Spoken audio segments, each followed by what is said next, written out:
Good morning, everyone. Warm welcome to our TGAP discussion on the challenge for Taiwan of Beijing's new Hong Kong state security law. I'm Henning Hoff. I'm part of the Internationale Politik editorial team here at the German Council on Foreign Relations with a particular responsibility for the English language content which we produce. As you probably know, Internationale Politik is Germany's leading foreign affairs magazine, and we of course sort of have a close eye on what's happening in Asia as well. I want to set the rules for this hour's discussion to make you all sort of to explain how we set it up. Please be advised that this is recorded and on the record and will be available later on the DGAP website. We will have input from our panel for about half an hour, and then we open up for questions. These questions should be posted via chat. So please, once you think of a question, please put them in the chat, and I will do my level best to put these questions to our distinguished panel. Our panel consists of Professor Wen-Shen Lin from the National Sun Yat-sen University in Taiwan. Good morning, sir. Good morning. By the Taiwan representative in Berlin, Professor Dr. Ji-Wing Shi. Good morning, sir. By Dr. Hermann Halbeisen from the University of Cologne, which happens to be my alma mater. Good morning. And last but not least, by our senior fellow of the Asia program, Didi Kirsten-Tettler. Good morning, everyone. The question we're discussing this morning can be approached in so many contexts, and I just want to mention three very quickly. One, of course, is that the introduction of the state security law in Hong Kong on the 1st of July was one event among many which sort of happened on the periphery of the People's Republic of China. One, of course, is a sort of an unprecedented border clash between the Chinese and the Indian forces high up in the Himalaya. There were also sort of heightened tensions in the South China Sea, and various other incidences which could put me into this context of the introduction of the state security law in Hong Kong. This was, of course, sort of the introduction of this particular law, you all know, was highly controversial, was criticized by the British government as a breach of international law, and also Chancellor Angela Merkel made some critical remarks towards this introduction of the law.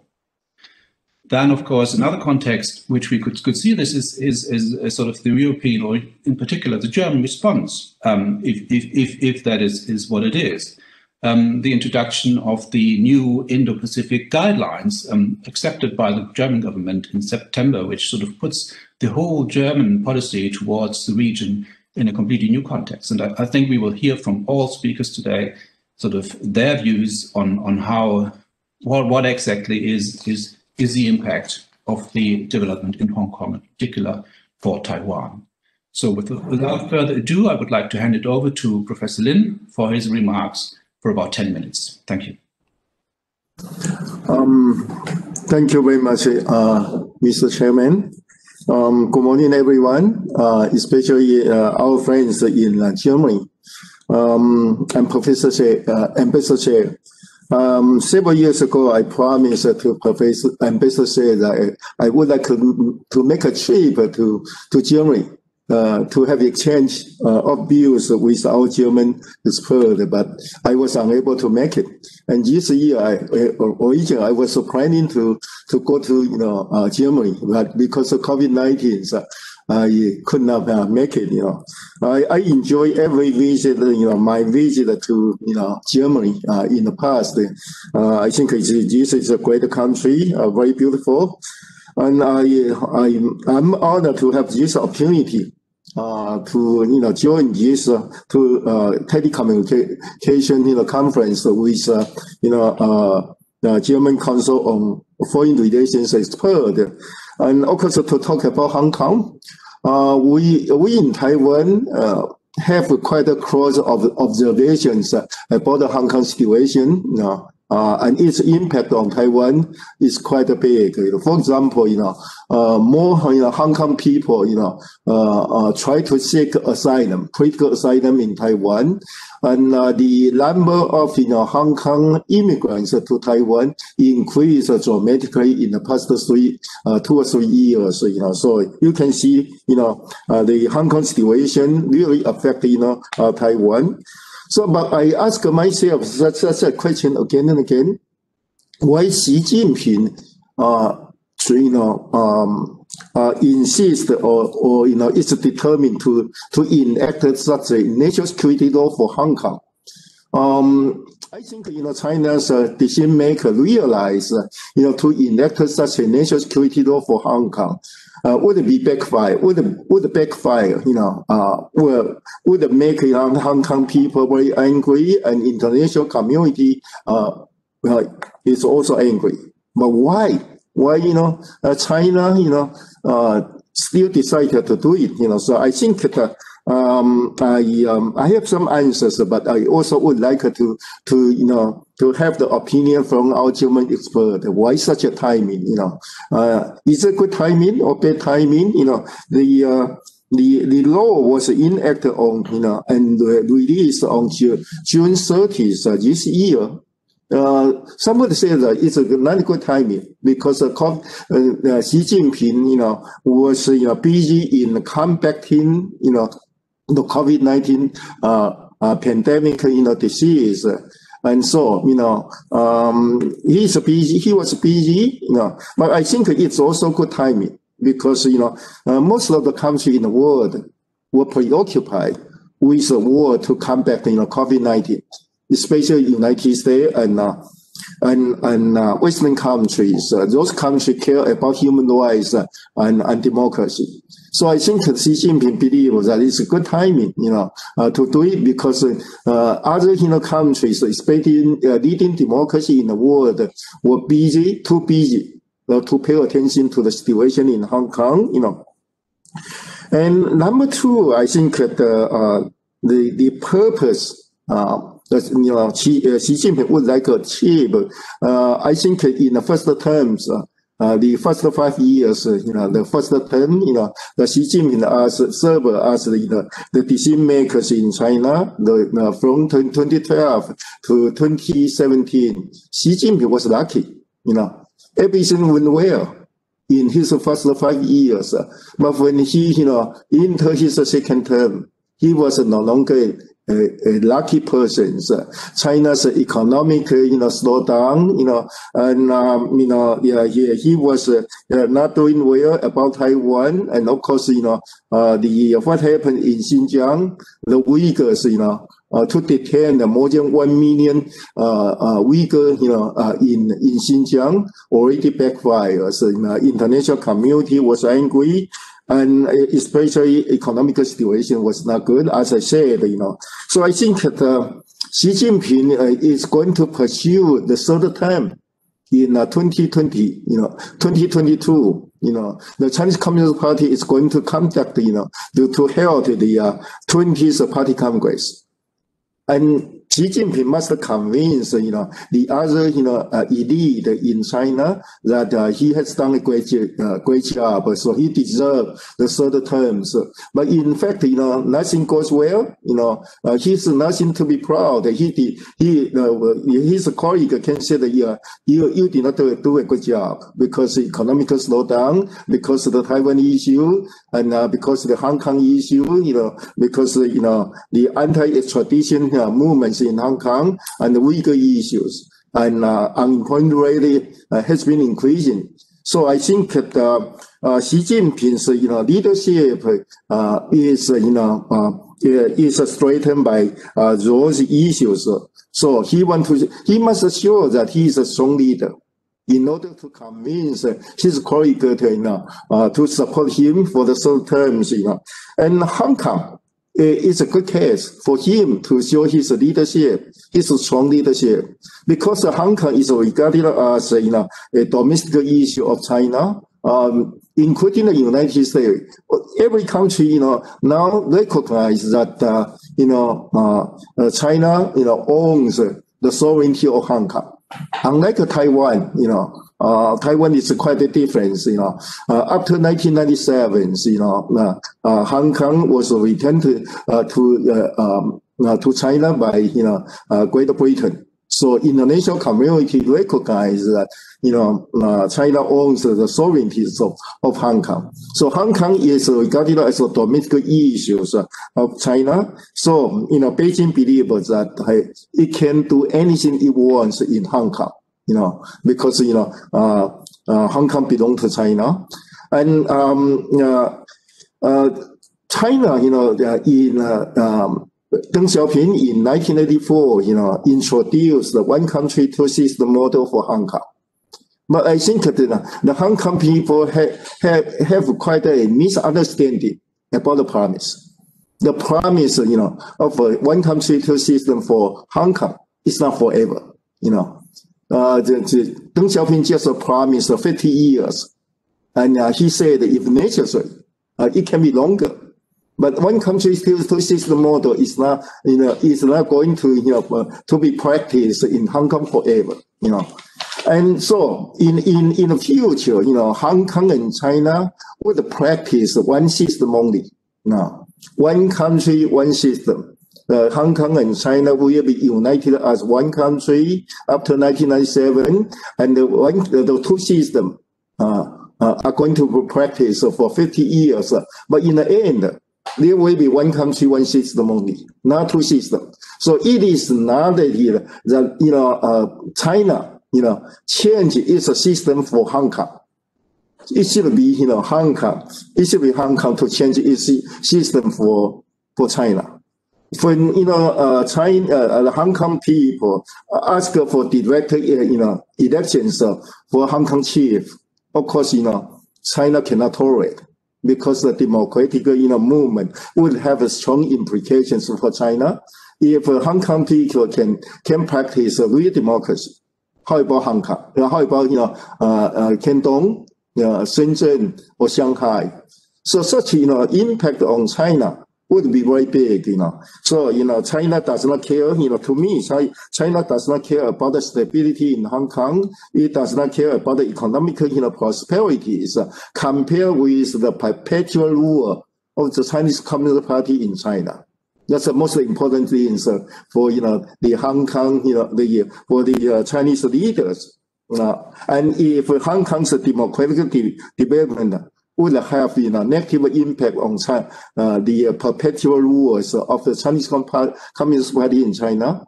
Of course, Beijing tried to kill Hong Kong's democratic development in the beginning. And by doing so, by enacting the law, the national security law for Hong Kong, Beijing or Chinese Communist Party would like to send two signals. Or the signal to Hong Kong, Taiwan, and international community.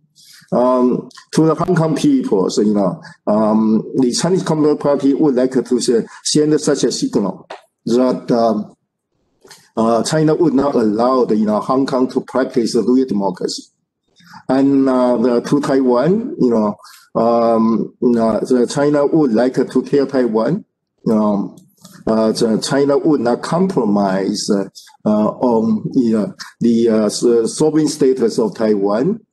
And to the international community, the signal is that China would not compromise on China's core national interest, including Xinjiang, Tibet, Hong Kong, and Taiwan, But to me, I think that the implication for the international community, I think that compared with the Soviet Union during the Cold War and China today, I think China is more dangerous than the Soviet Union to the liberal international order.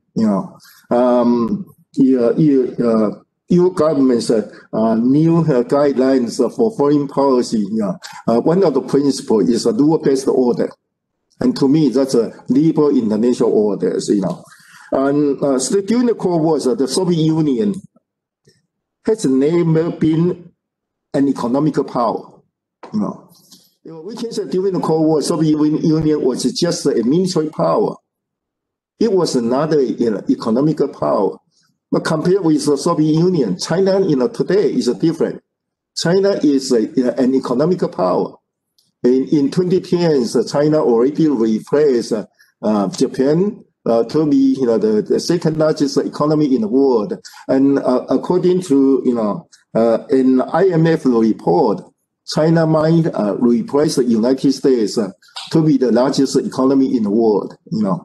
And number two, China's defense budget continue to increase. China's defense, well, nobody knows how big China's defense budget.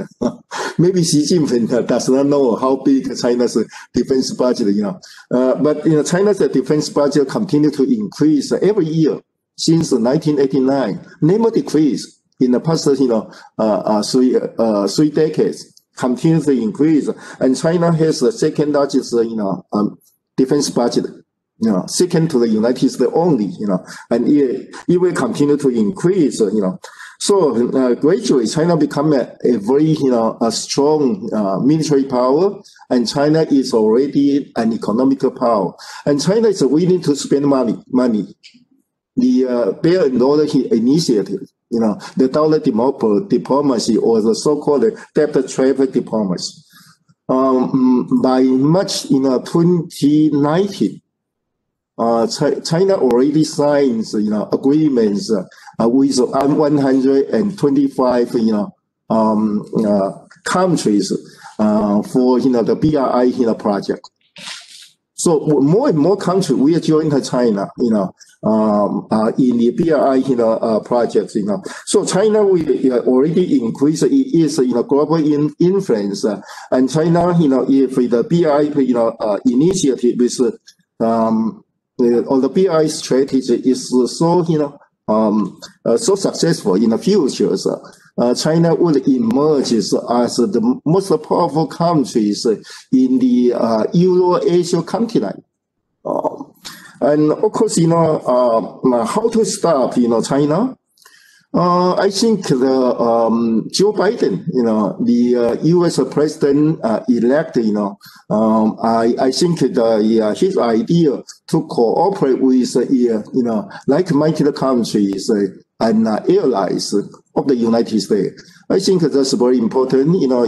China continue to, adopt a divide and conquer strategy to deal with, the international, community. For example, 17 plus one, the ideas of 17 plus one in Europe. And to find, some country to speak on China's, behalf in ASEAN, such as Cambodian, Laos, they are willing to, speak, for China, so divided and conquer, strategy adopted by China. China believes that the international community would not be united against China in Hong Kong. So China believes that just, just 1 or 2 years, then of course, the international community's attention to Hong Kong would decrease, because China believes the international community would not be united. Deng Xiaoping ordered the military to crack down the student movements in 1989. He believes that the economic sanctions by Western countries would come to an end just very quickly. He said they will come back to do business with us. With such a thinking, so he believes that he can do anything in Hong Kong, But I think that if we allow China to do anything it wants in Hong Kong, I think we encourage China to do more in Xinjiang, in Tibet, and maybe in the future in Taiwan. I'm shocked by the lawmakers, the pro-democracy lawmakers in Hong Kong who quit together. 19, lawmakers quit in Hong Kong. I think it's a shock to us. It means that they are very, disappointed. They are very frustrated. They believe that they could not stop the PRC government. They are so, they are fighting so lonely. So as I said here in our conversation before this telecommunication begins, I said I enjoy reading the policy guidelines, the guidelines for Germany's foreign policy, because it emphasizes the Germany's cooperation with European country, other European countries and Asian countries to deal with the challenges from China. In your guidelines, you also said that you care about the multilateralism, rule-based orders, and United Nations development goal, human rights, especially human rights. I was somewhat disappointed by President Trump. He did not care about human rights. He did not care about the democratic, development in other countries. He would like to sell weapons to other countries. But I think that Joe Biden is different. I think that he emphasized the importance of human rights and democracy in United States foreign policy in the future. And he is willing to cooperate with other countries, especially allies and like mighty countries.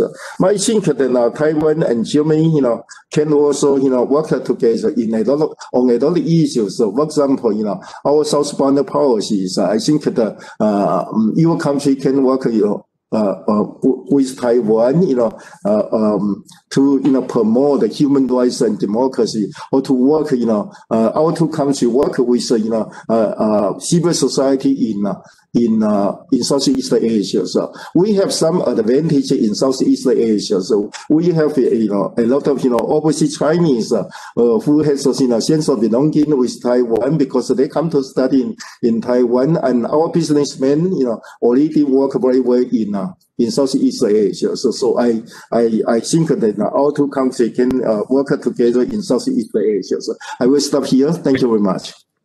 Thank you, Professor Lin. I realize it's a huge challenge to pack everything in 10 minutes. You almost did it, and thank you very much for your thought-provoking comments, which I'm sure will be much appreciated. Next on our list is Professor Xi, please. Yeah, thank you very much. Good afternoon in Taipei and good morning here in Germany.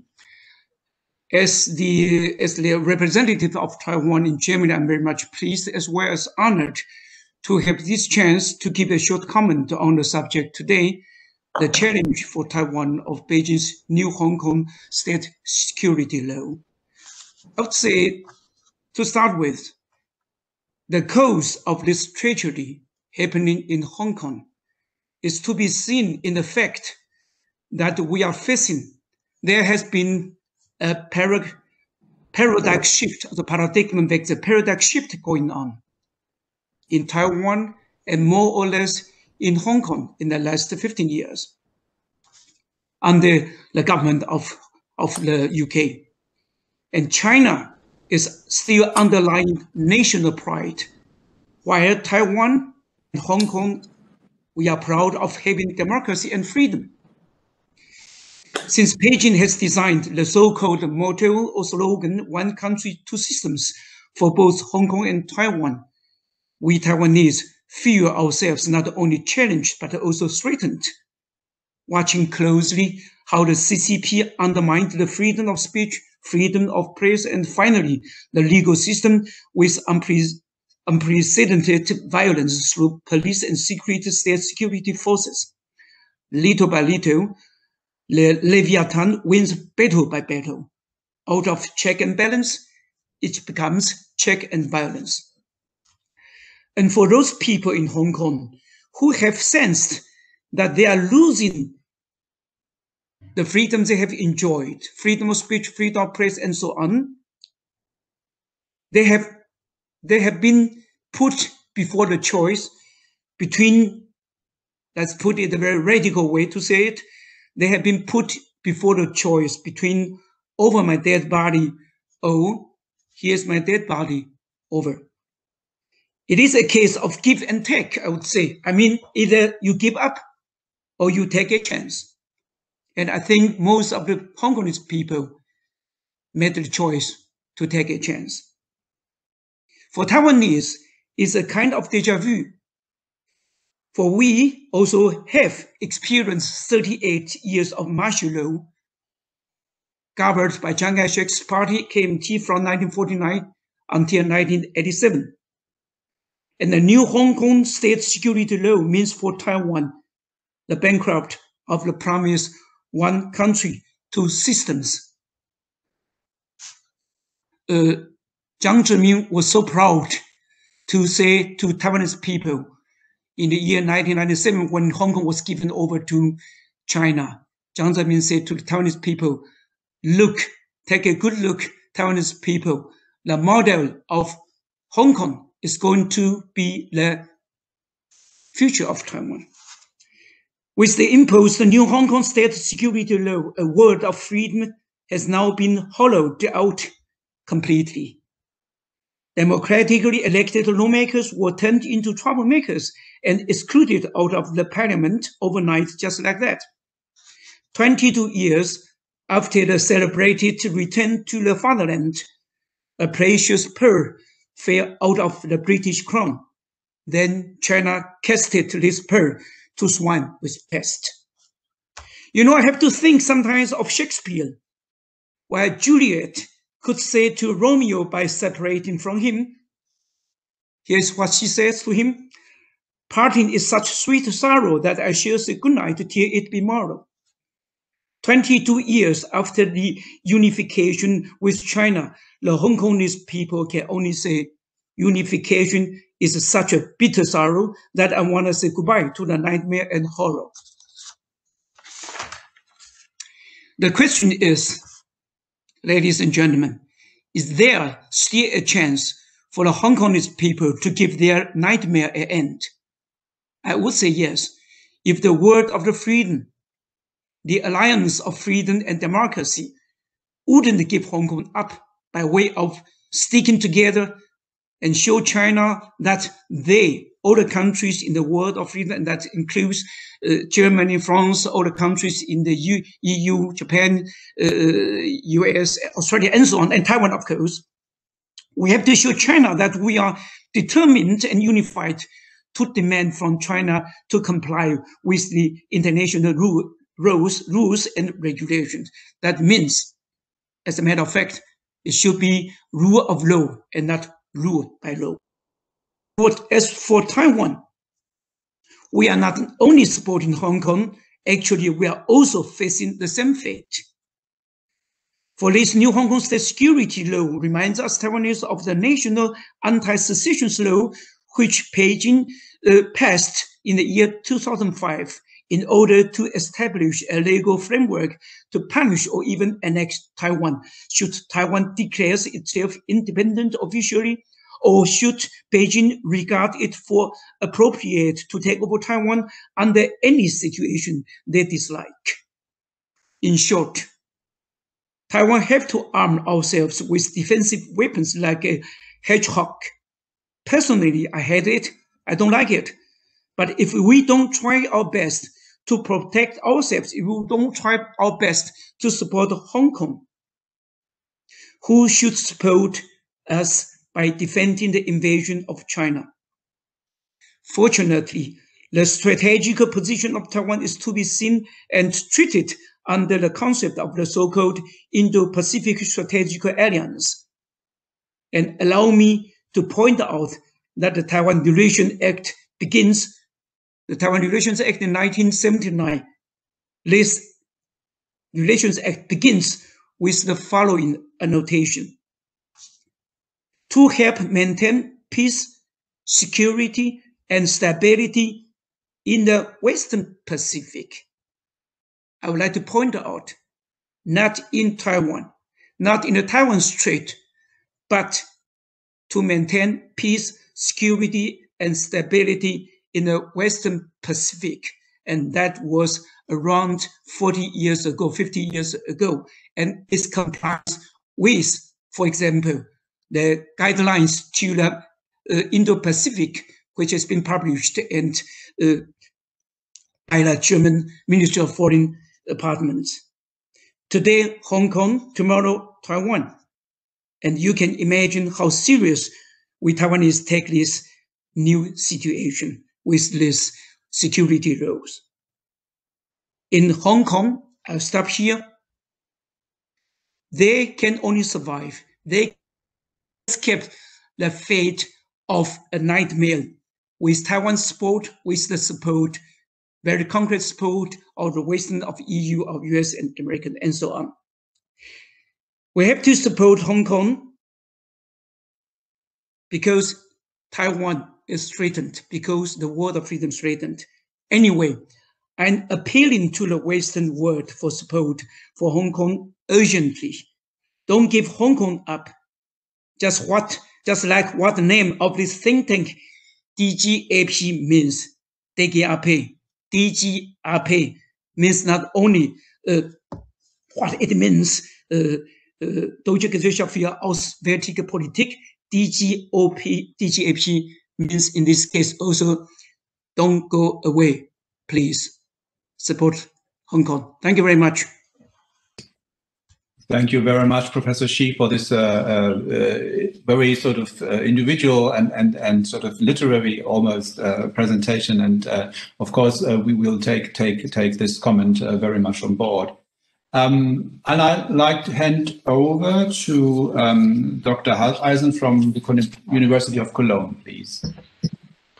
Thanks a lot, Chair.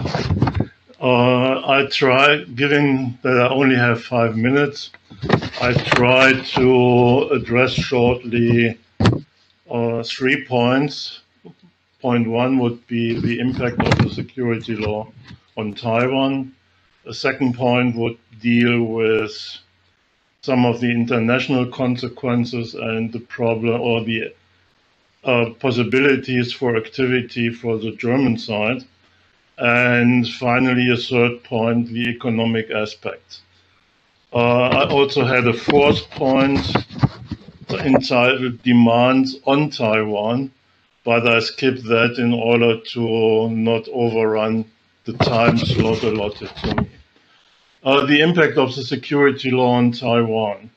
In my perception of the situation, except for the aspects mentioned by Professor Lin, Taiwan is confronted with refugees from Hong Kong.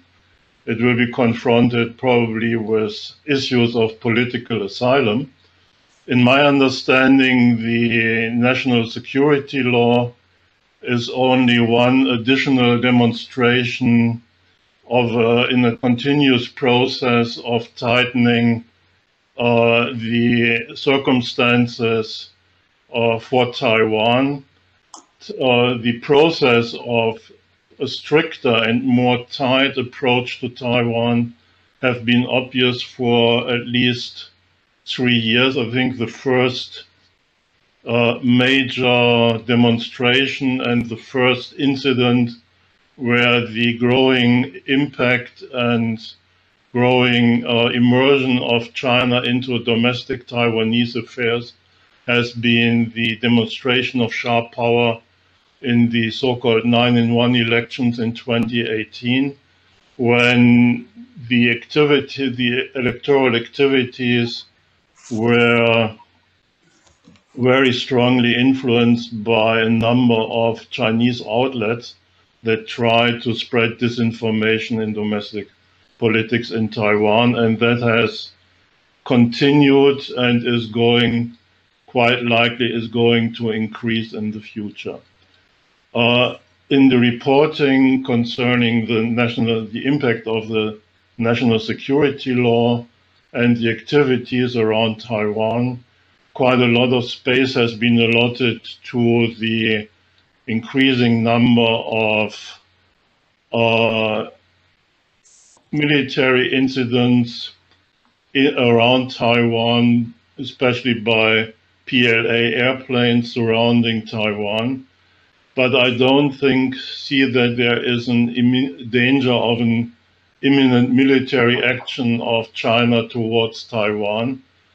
It's primarily, in my understanding, and I share this understanding with a number of colleagues in Taiwan, it's primarily an aspect of psychological warfare. 2 years ago, when I was in Taiwan, I had an extended and animated discussion with the Deputy Secretary General of the National Security Council concerning the psychology of Maoist tactics concerning warfare, and we agreed that there is primarily an aspect of psychological warfare trying to install a sense of crisis in the people of Taiwan. Secondly, the second aspect, we all just now the debates concerning Taiwan's membership in WHA have been very prominent internationally, and this points to another aspect of the Chinese strategy, obliterating Taiwan as an independent entity in global perception. The Chinese side is trying to more or less extinguish Taiwan or the Republic of China as an independent entity in public perception. So in order to counter this, Taiwan should be supported with measures that are helpful to increase its international visibility. This includes aspects like the participation in WHA or ECAO, but these are important to strengthen domestic morale on Taiwan. But we should be very clear if we enter these kind of activities that this is going to be a long-term effort. And it would need to be successful. It would need to gain support outside of the fairly limited number of developed economies, because China can count on the support of numerous other countries that can counter Western activities in this area. The third aspect, and the final aspect for the presentation now, are the economic aspects of the Chinese policies vis-à-vis Taiwan. Just 2 days ago, you may have noticed in the press, especially in the economic press, that there has been a signing of the RCEP treaty. And Taiwan has not been included in that. So Taiwan is facing, in addition to these political problems just mentioned,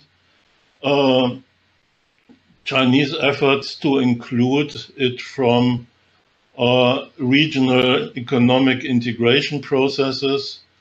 Taiwan, as far as I remember, is not part of any of these concepts to establish free trade associations. At the moment, there still is hope that Taiwan may be able to participate in the CPTPP. So, as far as political action on the European or German side to support Taiwan is concerned, I would think that entering into negotiations concerning a bilateral trade agreement between the EU and Taiwan would be a very helpful step, both economically and politically. So for reasons of time, I'll stop here. Maybe in the discussion we will have an opportunity to enlarge on the demands I would place on Taiwan for further action. Thanks a lot for your time and attention. Thank you very much, Dr. Adler, and thanks for keeping it short. There might be sort of echo. Okay, I think we sorted it. Last time is, or last but not least, I would like to turn it over to Didi. You've got maybe 5 minutes to tie it all up, and then we at least have 15 minutes for questions, which are already sort of piling up in my chat box. So yeah, over to you, Didi, please. Thank you very much, Henning, and thank you very much to all the speakers who have already contributed. It's been extremely interesting and really raised so many key issues that I hardly know where to begin. And I think I will just try to be very brief because it's important to me on behalf of the DGAP that we connect to our audience. As Henning already mentioned, there are questions lining up. I think briefly, I think it might be helpful to explain why the title of this event, in the title, we referred to the state security law, which was passed by Beijing on Hong Kong and took effect on June 30th of this year, and why we didn't call it the national security law. Now, first of all, one could say this is a question of language interpretation, of linguistics. However, there's a deeper point here. A state security law is different from a national security law. And essentially, when one looks at the content of the law that was passed on Hong Kong, it is very much about defending the Chinese Communist Party, that is the party state of China, from what it perceives as existential or severe challenges to its legitimacy, authority in Hong Kong. So that's why I think that there is a sense out there, at least in democratic debate, that this is not a national security law, but a state security law, because of course a national security law would have a far broader implication and would take in all kinds of different peoples and meanings and modes of debate, argumentation, identity even. At least that would be the interpretation that many people put on the concept of a nation. That's obviously a big separate issue, but I wanted to mention that. I think that also we need to talk a little more clearly going forward with regard to Taiwan's very challenging situation in the world on the issue of the differences potentially between the One China principle and the One China policy. Now, this is another complex area. Sometimes it seems, talking about Taiwan and China, that there is no area that isn't complex. And I'm a little bit reminded of the great 19th century debate about the Schleswig-Holstein question between Germany and Denmark, which was famously complex. It is very complex. The United States, of course, in 1979, acknowledged Beijing's position that Taiwan is part of China. It didn't agree that that was the case. That's a very, very important and interesting diplomatic point, and I think we need to bear that in mind when we look at the overall situation between Taiwan and China.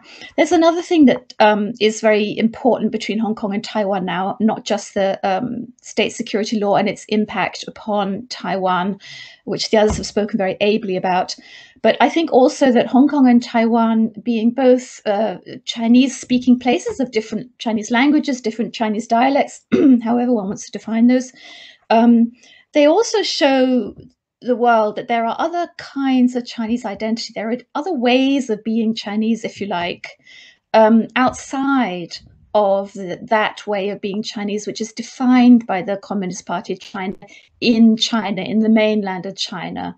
It's a very, very broad, very detailed, colorful, diverse picture with very old traditions behind the different ways of being Chinese, if you like. Even the phrase being Chinese would be challenged by some. They would say, I'm a Hong Konger, or I have different. And on Taiwan, certainly, it's a very, very interesting situation with Australasian traditions, influences, and origins. So I won't get into all of that. But to end then very briefly, the Indo-Pacific guidelines of the German government are new, fresh, interesting. They are a work in progress. They need to be built out. They need to be defined. They need to be filled in. Currently, they're extremely broad. We had a debate recently here at the DGAP, and everything from some very high participants in Germany, and everything was mentioned from issues surrounding palm oil to the sending of a frigate, a Navy ship from the German Marine to the Indo-Pacific region, which would be a first. So it's really extraordinarily broad, and I think it's really up for the making and the taking, if you like. I'll stop there. I really want to give people a chance to make their contribution. Thank you very much, everyone.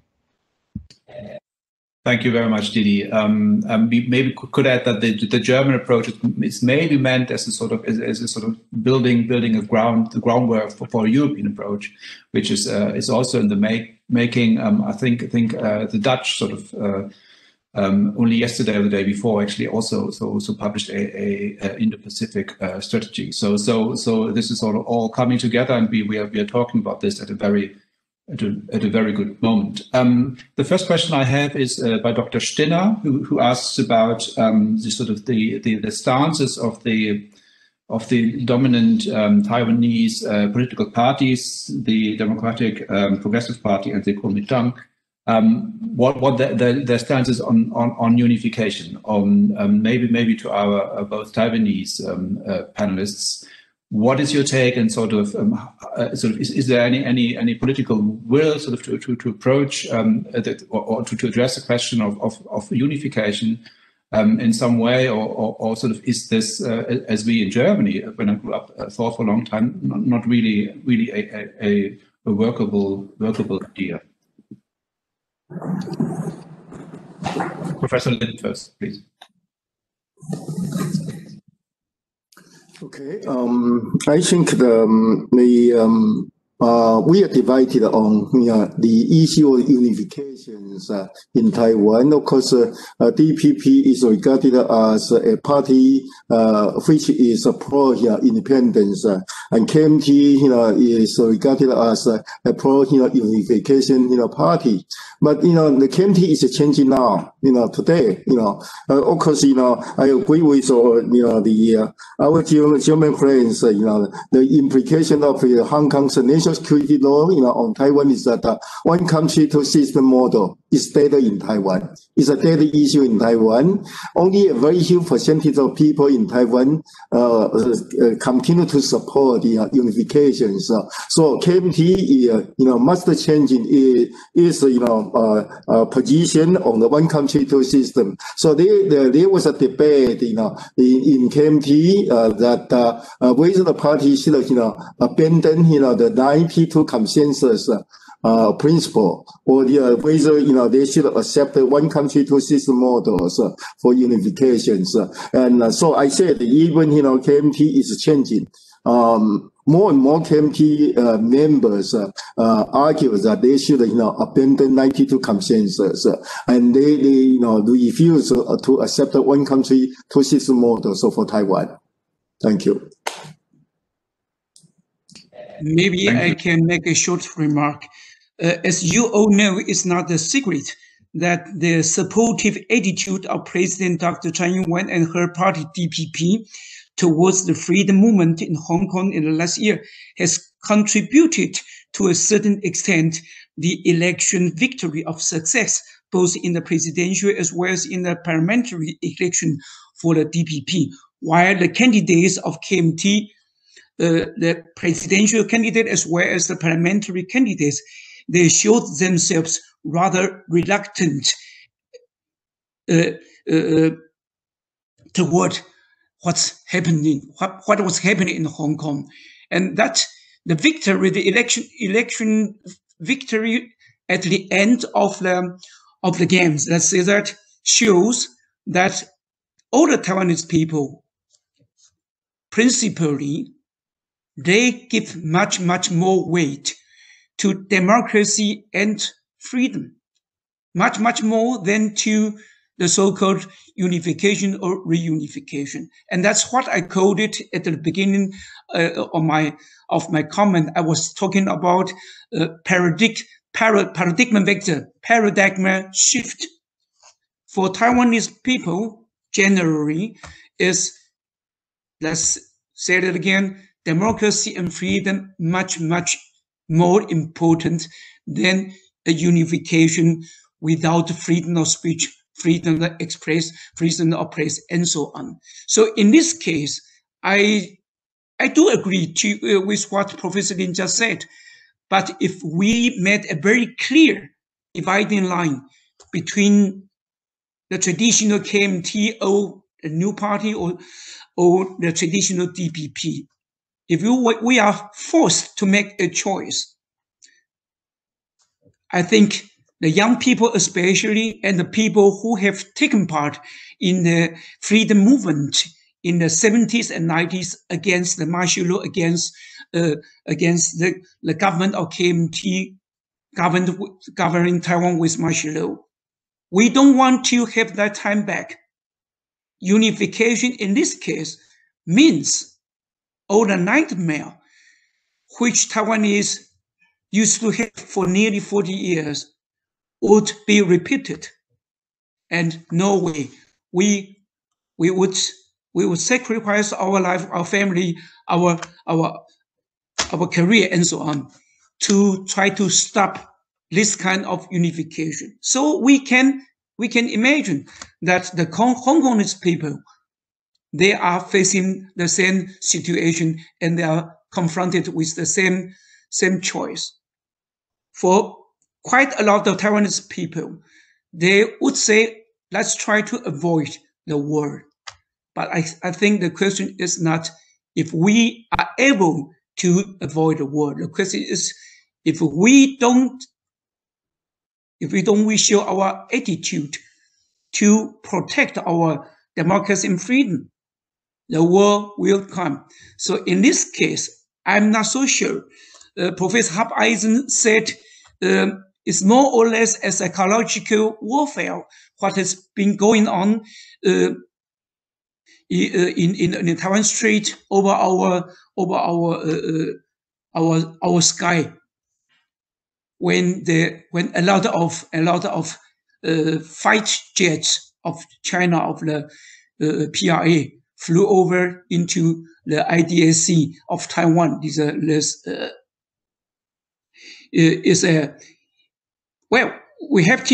We cannot afford taking it not seriously enough. That would be my feedback. Thank you very much. I've got another question by Peter Kesselburg, who brings up the question of whether the actions by the government in Beijing concerning introducing the law in Hong Kong isn't a breach of international law, and whether this sort of the severity of this act is and how far is that really, or how do you expect the international community to react to that? I mean, we've so far mentioned there's criticism by the British government, by the German government, United States government has also sort of commented on this, but it's, or at least that's my impression, we won't see a strong reaction to what is actually happening in Hong Kong. Do you agree with this view, or do you see that there will be repercussions on the part of the West or the international community in general? Maybe Professor Eisen first, please. Well, it depends on how you define action taken against China in this case. I think concerning action immediately, as Professor Xie demanded it in support of Hong Kong, I think the chances are pretty limited. Just looking at the various issues Western governments are confronted with at the moment, which leave pretty little capacity to focus exclusively on the Hong Kong issue. But I think the long-term impact will be considerable. China has demonstrated, or the government of the PRC has demonstrated, that it is not willing, or that takes an international treaty fairly lightly if it is in conflict with its interests. And this is going to change the perception and of Western states in relations with China, and of course will change the political approach. We will no longer be able to take for granted that the government in Beijing will accept and comply with treaties concluded with it, but as long, or if it's willing to do that only as long as it's in their interests. So the long-term impact of the state security law, I think, will be considerable in as far as it will change the perception and the approach of foreign states towards the government in Beijing. Thank you very much. I think, Didi, you also want to come in, and I want to add another question which has just been posed. Sort of, in how far do you think that the events have sort of strengthened the sort of informal guarantee the US has given Taiwan, or is it sort of working towards a sort of softening of this? I think that there's a sort of interlinkage, isn't there, between these two questions? Or if you disagree, then tackle them separately, please. Thank you. Thank you. I just wanted to first say briefly on the issue of psychological versus kinetic warfare, if you like, whether which is the main issue, which is the true issue facing Taiwan now. I mean, I think it's pretty clear that both are of concern in terms of psychological warfare, disinformation, subversion techniques, which we see very broadly through media disruption, the insertion of bots, trolls, to tell the Chinese story well, as Xi Jinping calls it, 讲好中国故事. And that's very, very widespread in China through the United Front, but not just the United Front. Also, when there's an election in Taiwan, often the prices of mainland Chinese airlines may be dropped. The government, of course, has the ability to do that because it practices economic statecraft and it's a very heavily state-run economy, and even private companies are heavily under state influence. You know, the prices of airline tickets to Taiwan may be dropped in order to kind of flood the space with people who are friendly to mainland Chinese arguments of people who may be quite nationalistic for mainland China, and to cause a certain atmosphere to grow in Taiwan. Now, we know all about this. So yes, psychological warfare, absolutely. Also, if you like, hidden or United Front style, 统战工作, United Front work style, which reaches into the economic sphere. But I think we can't discount the kinetic aspect of this. The real concern, I think, in some ways with this Hong Kong state security law being passed, was that it was a signal to Taiwan and to the world, as others have mentioned here, that China was essentially giving up on the idea of one country, two systems working for Taiwan, which was always China's goal with one country, two systems, was always Taiwan, of course, I think. And that leaves really only two options. One of them is to,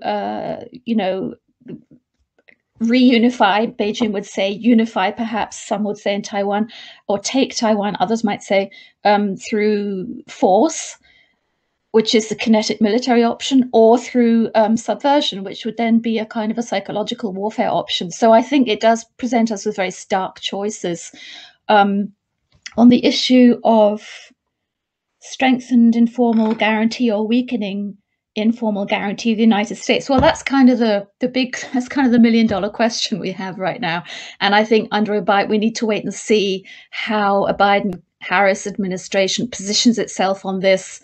There's no question, but there are strong voices pushing in both directions. There are some people, including in Germany, who believe that a kind of a steel door needs to be erected, in front of Taiwan, so that if China does try to kind of knock it down, they'll stub their toe, or there'll be some real, trouble. I mean, I don't think anybody wants to go in that direction.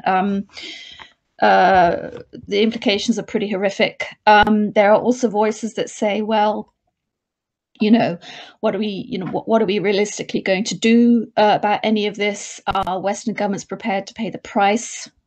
And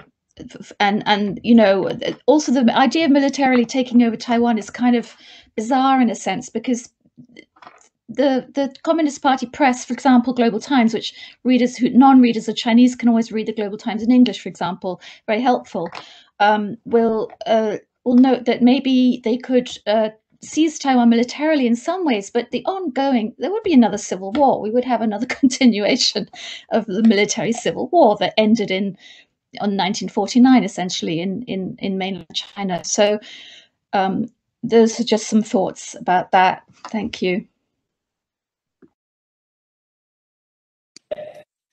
Can I maybe I haven't sort of detected any more questions, but maybe as a sort of, and we are running out of time as well, but maybe as a short last round, sort of what is your expectation with regards to the new Biden administration, sort of very in a nutshell, and maybe just a couple of sentences, starting again with Professor Lin.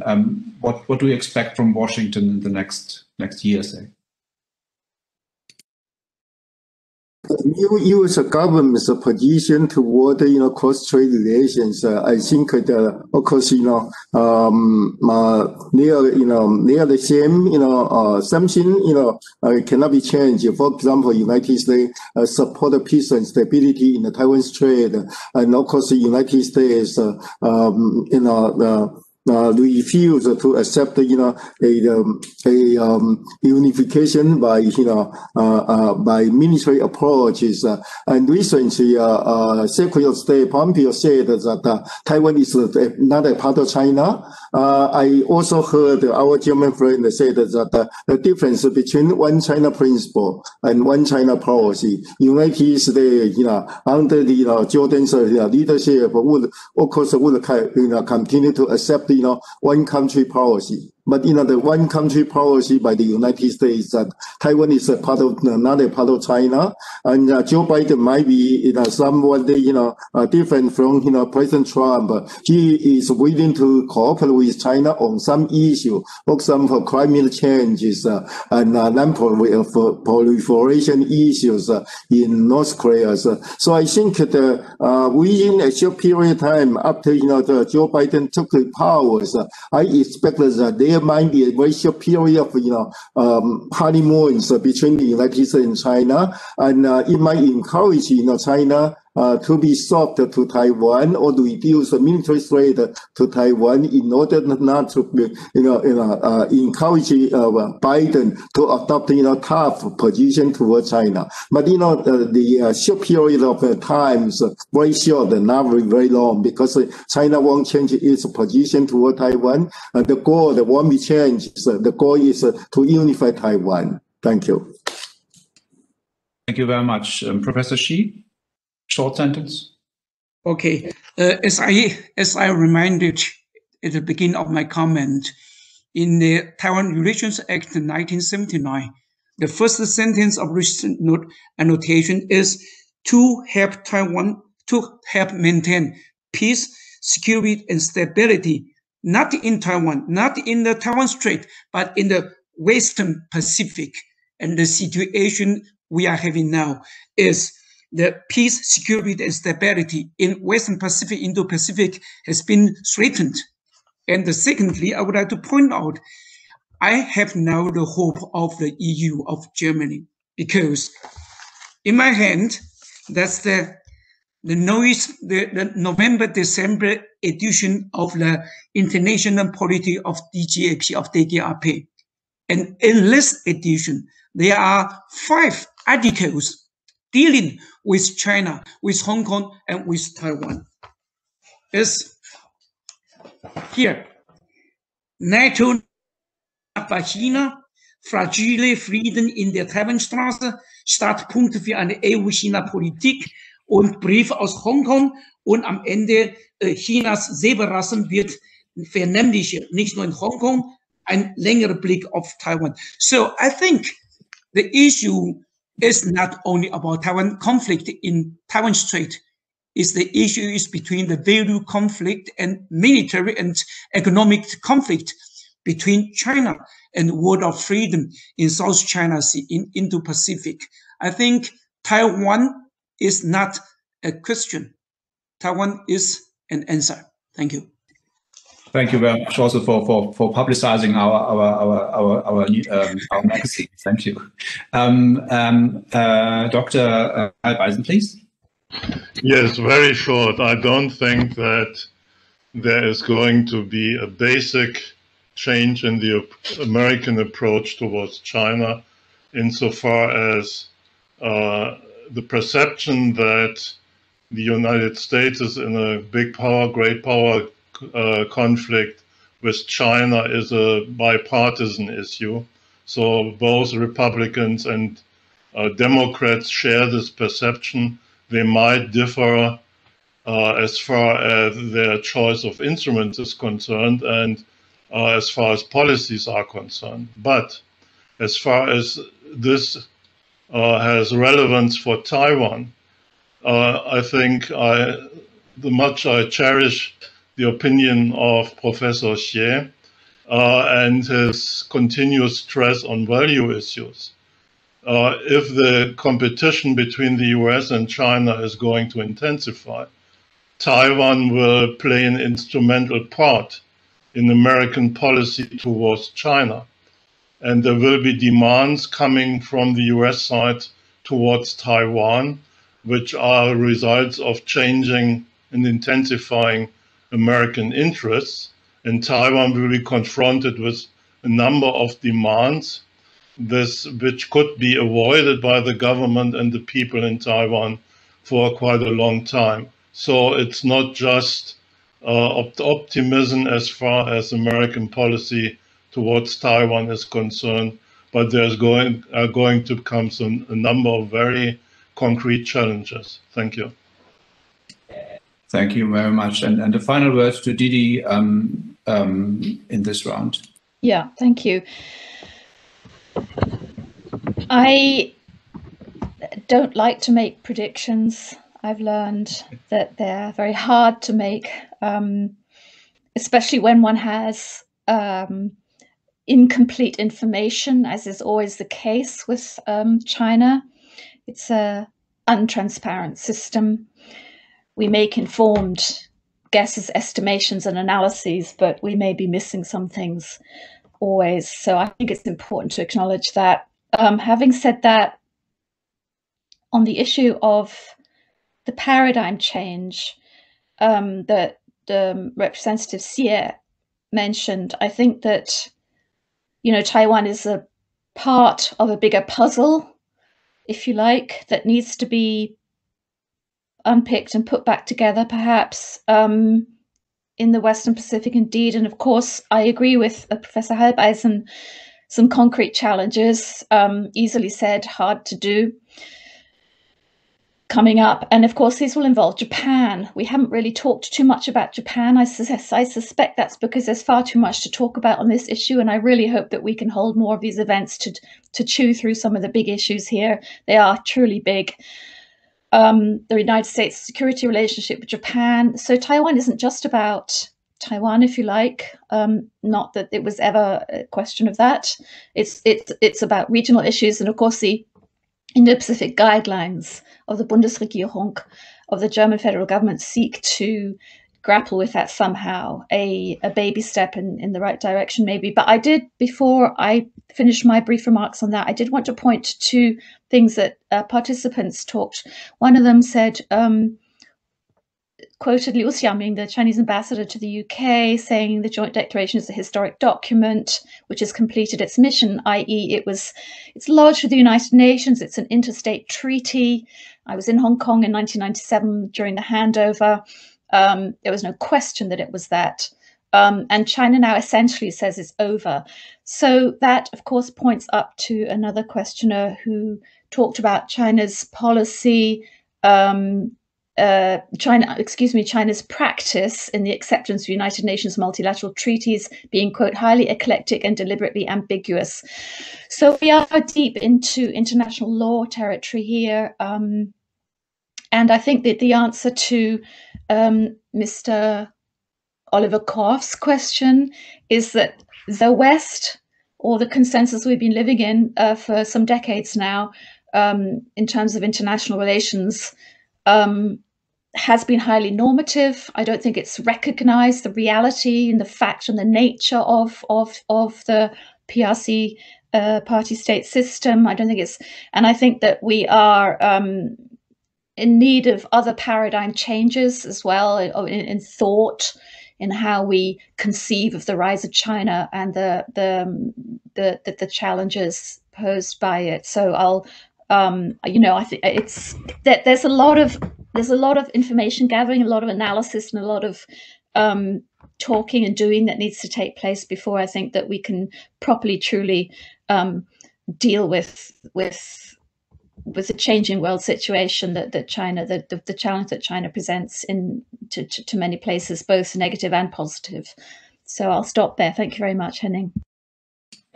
Thank you very much, Midi. I couldn't agree more when you said this is one of the biggest sort of topics of our time. What is happening in the region and how the rest of the world is actually sort of positioning itself and dealing with the developments there.